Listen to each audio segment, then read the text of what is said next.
Hi everyone, myself S. Shanti Jabrani, Assistant Professor, Department of Electronics and Communication Engineering, Rajagiri School of Engineering and Technology.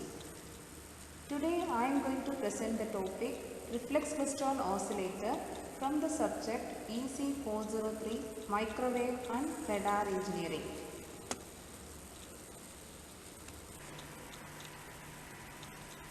Here I am going to discuss the contents, introduction part of the reflex klystron oscillator, schematic diagram, working principle, in the analysis part, velocity modulation process, power output and efficiency, electronic admittance. The reference textbook for the subject Microwave and Radar Engineering is Microwave Devices and Circuits by Samuel I. Liao. Now coming into the introduction part, what is reflex klystron oscillator? So already we discussed about the two cavity klystron amplifier. If a fraction of the output power is fed back to the input cavity and if the loop gain has a magnitude of unity with a phase shift of multiple 2 pi, then the klystron will oscillate. Two cavity klystron oscillator is usually not constructed because when the oscillation frequency is varied, the resonant frequency of each cavity and feedback path phase shift must be readjusted for a positive feedback. This will be difficult. So usually a single cavity klystron oscillator is constructed. The characteristics of a reflex klystron oscillator are: it is a low power generator of 10 to 500 milliwatt output at a frequency range of 1 to 25 gigahertz. The efficiency of this device is about 20 to 30%. Coming into the applications of this device, it is widely used in the laboratory for microwave measurements and in microwave receivers as local oscillators in commercial, military and airborne Doppler radar as well as missiles. Reflex klystron oscillator is used as a signal source in microwave generator of variable frequency. It is used in portable microwave links, used as a pump oscillator in parametric amplifier.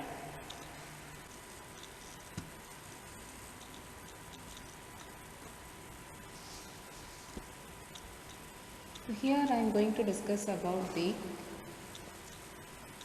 construction and working of the circuit reflex klystron oscillator.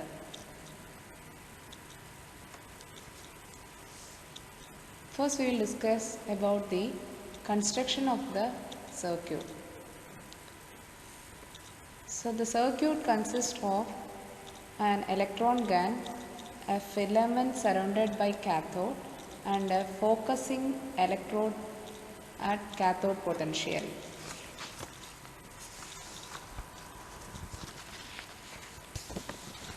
So actually here the electron beam is accelerated towards the anode cavity which is at positive potential. After passing the gap in the cavity, the electron travels towards a repeller electrode which is kept at a high negative potential called repeller voltage, which is denoted by VR.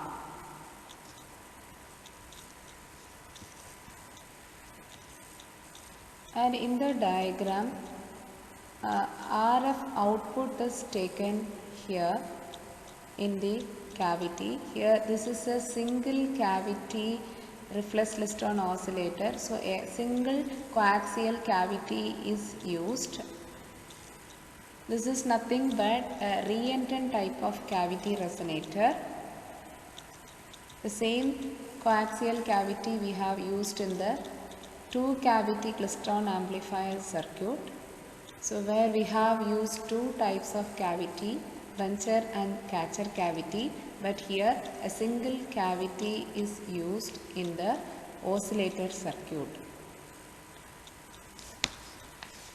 Here we are not giving any external RF input in this circuit. So due to DC voltage V0 in the circuit, RF noise is generated initially in the cavity.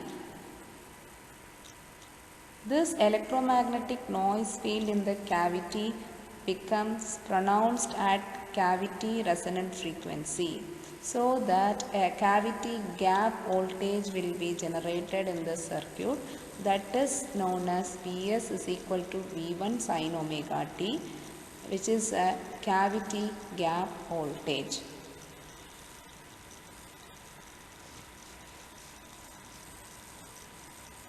And in addition to this, so we have in the circuit a D, notation D is marked, which is nothing but the distance of the cavity gap. This is the cavity gap, and this distance is known as small d, and L is nothing but the distance from the cavity to the repeller electrode, which is marked here as L. And here at the bottom, distance scale and time scale is marked.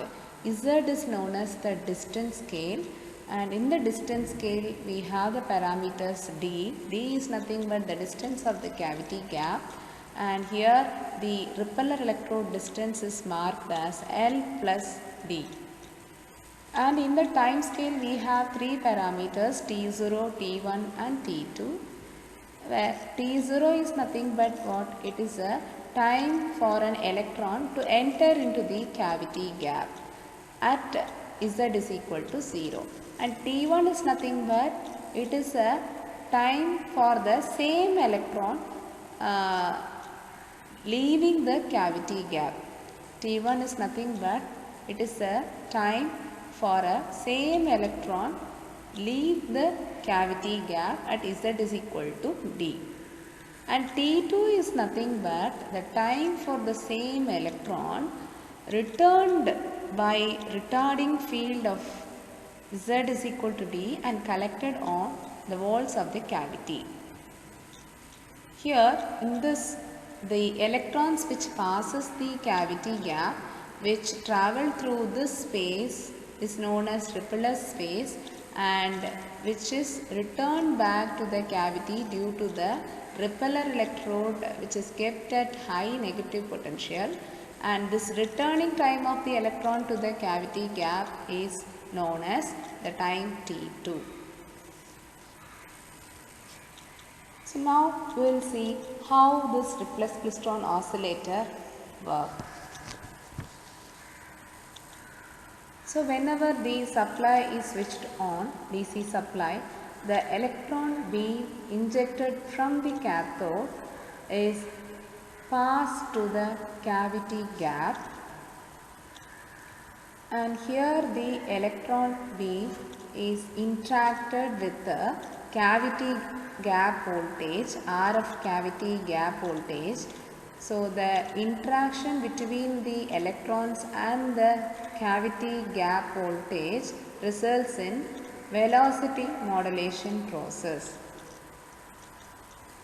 So the electrons which passes the cavity gap is first velocity modulated by the cavity gap voltage. What is meant by velocity modulation? The velocity modulation is same process which happens in the two cavity klystron amplifier. Some electrons accelerated by the accelerating field enter the repeller space with greater velocity than those with unchanged uniform velocity of the electron. And some electrons decelerated by the retarding field enter the repeller region with lesser velocity. So in other words, we can say those electrons which interact the cavity gap voltage during the positive cycle will be accelerated. That means which moves with a higher velocity. And those electrons which interact the RF cavity gap voltage during the negatives are decelerated. That means which moves with a lesser velocity than that of unchanged velocity. And those electrons which interact with the cavity gap voltage during the zeros moves with the unchanged velocity. So this process is known as velocity modulation process. Now the electrons leaving from the cavity gap at time t1 are travel through the repeller space. But in the repeller space, when it travels, due to the negative potential of this repeller electrode, the electrons takes its return path to the cavity again. That is why here the arrow, dotted marks is shown. It is returned back to the cavity. This indicates the electron. The electrons are returned back to the cavity. And when it is returned back to the cavity, that returns as bunches. So this occurs once per cycle. On the return journey, the bunched electrons pass through the gap during the retarding phase of the alternating field and give up their kinetic energy to the electromagnetic energy of the field in the cavity, so that the RF oscillated output will be taken out. Electrons are finally collected by the walls of the cavity or other grounded metal parts of the tube.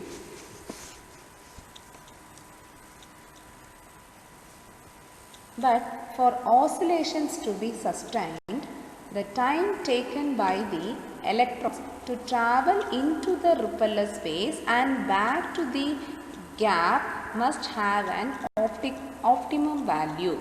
So this time is nothing but a transit time. Here we can say as a round trip transit time. So this must have an optimum value in order to get a sustained oscillation.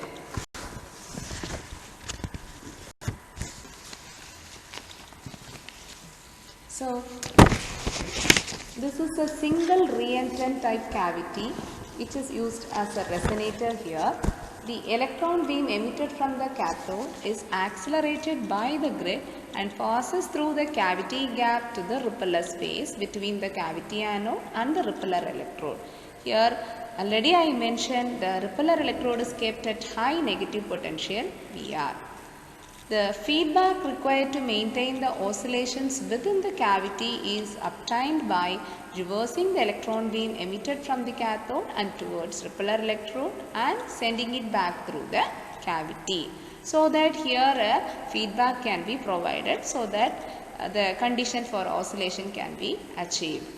The electron beam injected from the cathode is first velocity modulated gap voltage, and the velocity modulation process already I explained you. Some electrons accelerated by the accelerating field enter the repeller space with greater velocity than those with unchanged velocity.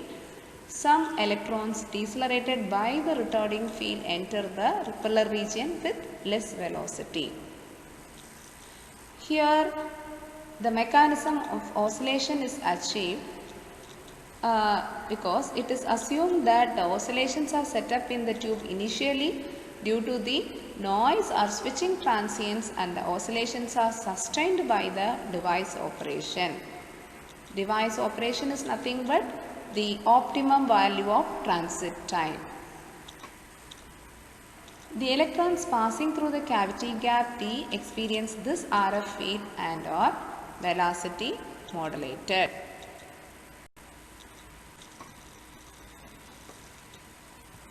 How actually the bunching process occurs?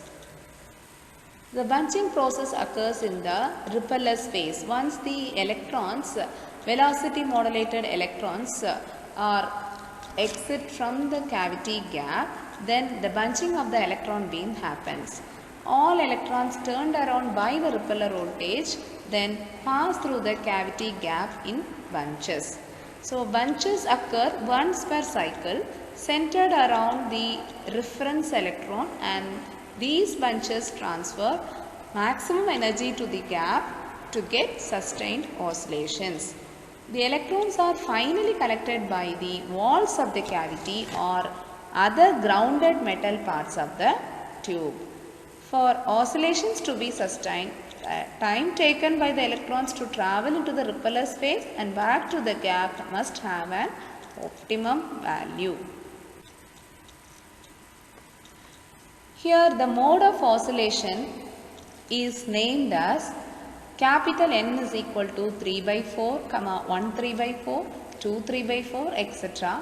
For modes N is equal to 1, 2, 3, etc. respectively, where capital N is equal to small n minus 1 by 4, where small n is nothing but it is any positive integer. So if you give the values for n as 1, 2, 3, so you will get 3 by 4, 1 3 by 4, 2 3 by 4 modes. So this capital N is nothing but the modes of oscillation in the Ripley's Klystron oscillator. Only in this oscillation modes alone we will get a sustained oscillation. This type of a klystron is called a reflex klystron because of the reflex action of the electron beam.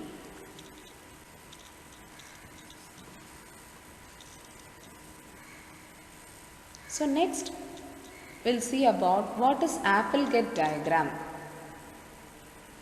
So the diagram which shows the Applegate diagram is nothing but distance time plot. So here the x-axis is nothing but the time scale and the y-axis is nothing but the distance from the gap.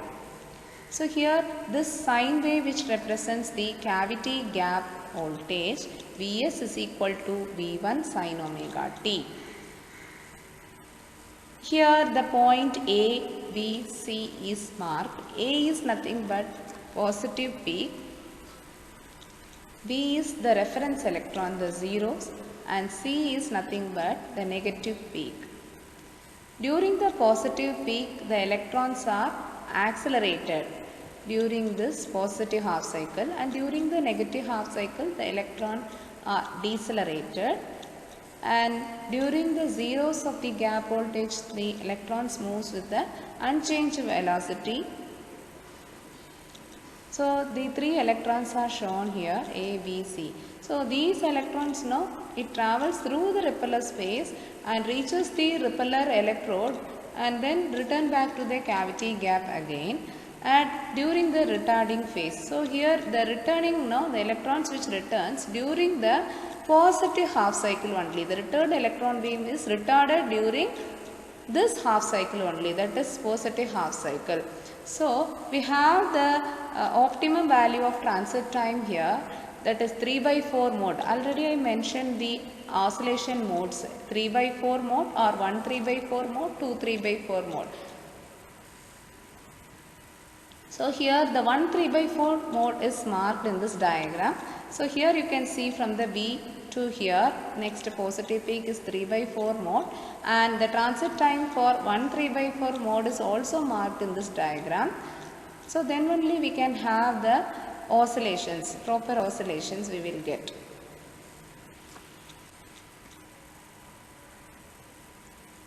The next is the analysis part. So in the analysis part we have a velocity modulation process, and then the power output and efficiency part is there, then the electronic admittance. So first we will see about what is a velocity modulation process. Here the assumption what we can able to do is the effect of space charge forces on the electron motion will be neglected. So under this assumption, So we are going to write the initial velocity of the electron. The electron entering the cavity gap from the cathode at time at z is equal to 0 and time t0 is assumed to have uniform velocity. So V0 is equal to 0.593 into 10 to the power of 6 square root of V0. Here capital V0 is nothing but the DC accelerating voltage. The same velocity leaves the cavity gap at z is equal to t at time t1 with a velocity v of t1. So this equation we derived in the two cavity klystron amplifier itself. This equation is known as the equation of velocity modulation.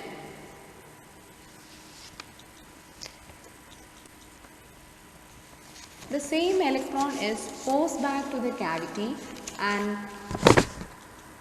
time t2 by the retarding electric field E. So the electric field E is equal to Vr plus V0 plus V1 sin omega t divided by L. Vr is nothing but the repeller voltage, V0 is the DC voltage, V1 sin omega t is nothing but the cavity gap voltage. L is the distance from the cavity gap and the repeller electrode. This retarding field E is assumed to be constant in the z direction. So now we can write the force equation for one electron in the repeller region. Repeller region is nothing but the space between the cavity gap and the repeller electrode. So the force equation we can write as equation number 4. Here Vr is the magnitude of the repeller voltage and we have to assume what the magnitude of V1 sin omega t is very much smaller than that of Vr plus V0. Now the integrating the equation 4 twice and substitution of the electron leaving and returning time of the cavity gap yields the round trip transit time in the repeller region. So the round trip transit time is denoted as T dash, which is equal to T2 minus T1. So we will get this equation in this way. This we can take it as equation number 5 and we can substitute the V of T1 where T naught dash is equal to DC transit time, round trip transit time,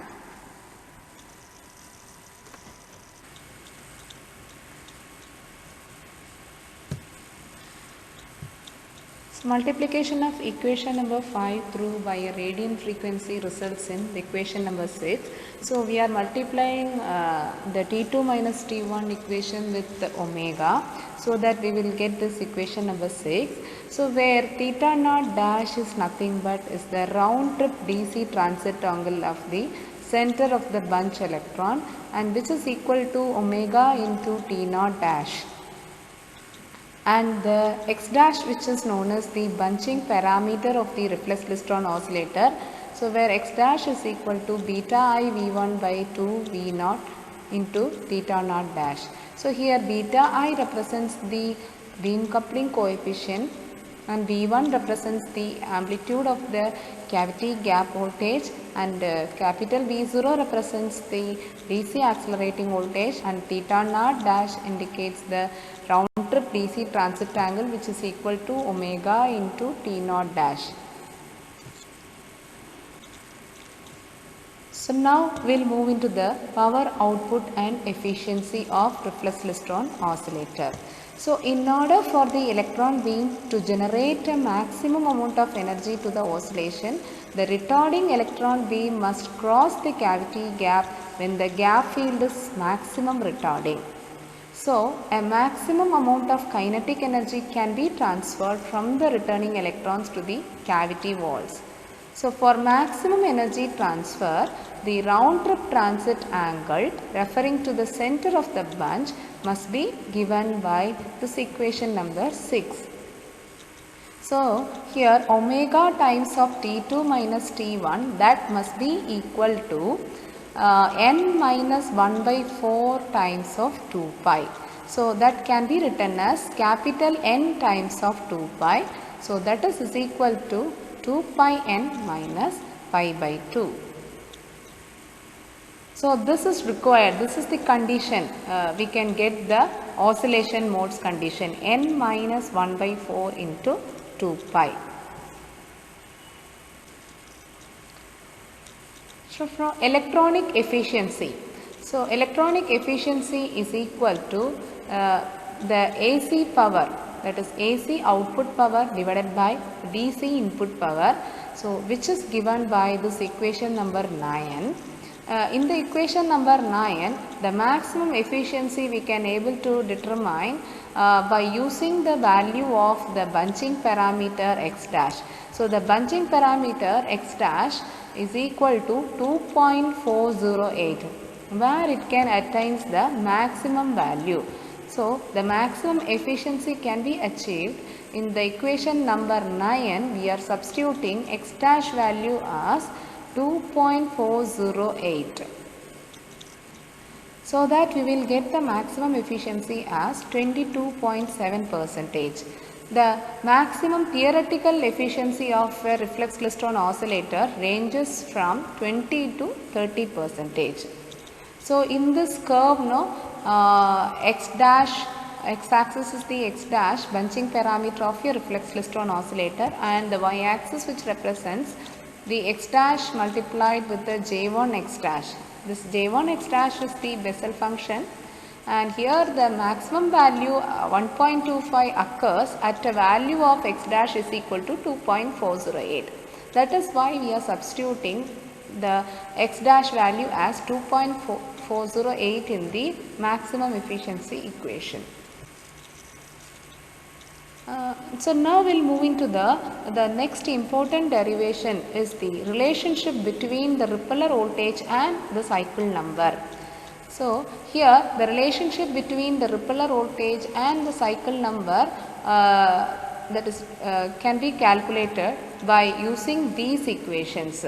So in that, the beam voltage is the given value, that is DC accelerating voltage V0. So by the given V0 we can able to derive the relationship between the repeller voltage and the cycle number n required for oscillation. So by using these two equations, theta naught dash and V naught. So if you substitute these two equations into the T naught dash equation, this is the T naught dash equation. So you will get the equation theta naught dash is equal to omega, T naught dash is equal to omega times of this T naught dash we are substituting. So that the equation becomes 2 pi n minus pi by 2 is equal to this whole thing. So here we are substituting the initial velocity equation, initial velocity of the electron V0 equation here. Okay.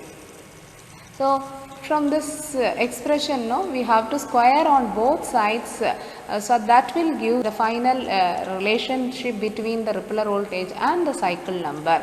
So this expression is nothing but which is used to denote the relationship between the repeller voltage and cycle number. Here V0 is nothing but DC accelerating voltage, VR is the repeller voltage, and L is nothing but the length between the cavity gap as well as the repeller electrode. Okay. Now this characteristic curve which shows the power and frequency characteristics of your reflex klystron. Here it shows the modes of the oscillation is shown in this equation. So here the x-axis which represents repeller voltage in volts, and the y-axis, here it's a power output in milliwatt is shown, and here it's a frequency in gigahertz. So this is the frequency curve with respect to the repeller voltage, and this is the power output with respect to the repeller voltage. So here when we increase the repeller voltage, it is actually a negative repeller voltage. Here it is not shown like that, but actually it is a negative, because the repeller electrode is connected to the negative voltage. So VR is the negative repeller voltage, and here if you increase the repeller voltage, so you will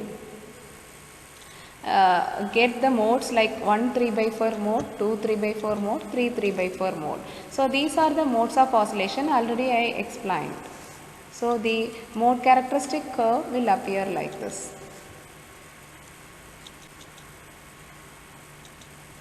Then coming into the electronic admittance, so here we can able to write the electronic admittance YE, which is the ratio between the output current to the output voltage. So this equation is written like this, and the equivalent circuit of your reflex klystron is shown here. This is this circuit which shows the equivalent circuit of a reflex klystron, where GC which represents the load conductance, and then GL which represents the load conductance, GC represents the copper losses of the cavity, GB is the beam loading conductance, and L is nothing but the inductance, and the C is capacitance. Here V2 is the output voltage which is shown. The necessary condition for oscillations is that the magnitude of the negative real part of the electronic admittance not be less than the total conductance of the cavity circuit.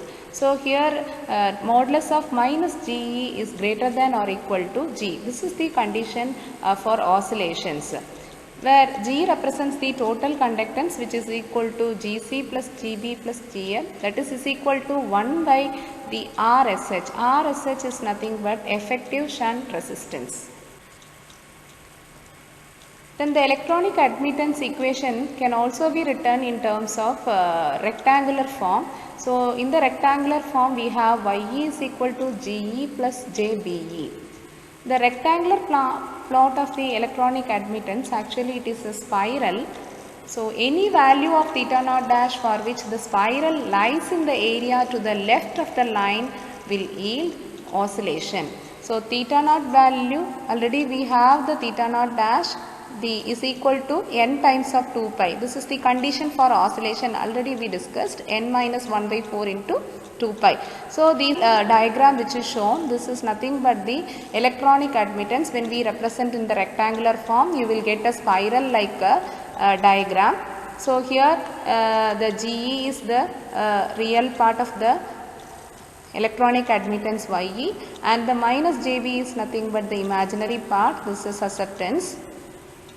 And here the conductance value in mhos is given GE and plus GE, and this is a minus GE. Here it is, you will get a spiral like curve when we plot electronic admittance in a rectangular form. So in the spiral curve now, here a line which shows minus G minus JB. So according to the condition of oscillation, so you will have on the left side of this line, you will have a oscillation region, so that you will get the oscillation modes. Already I mentioned 3 by 4 mode, 1 3 by 4 mode, 2 3 by 4 mode. So on the left side of this line, this indicates the oscillation region here. Other full is nothing but the non-oscillation region. Okay, that's all about the analysis part of the reflex klystron oscillator. Thank you.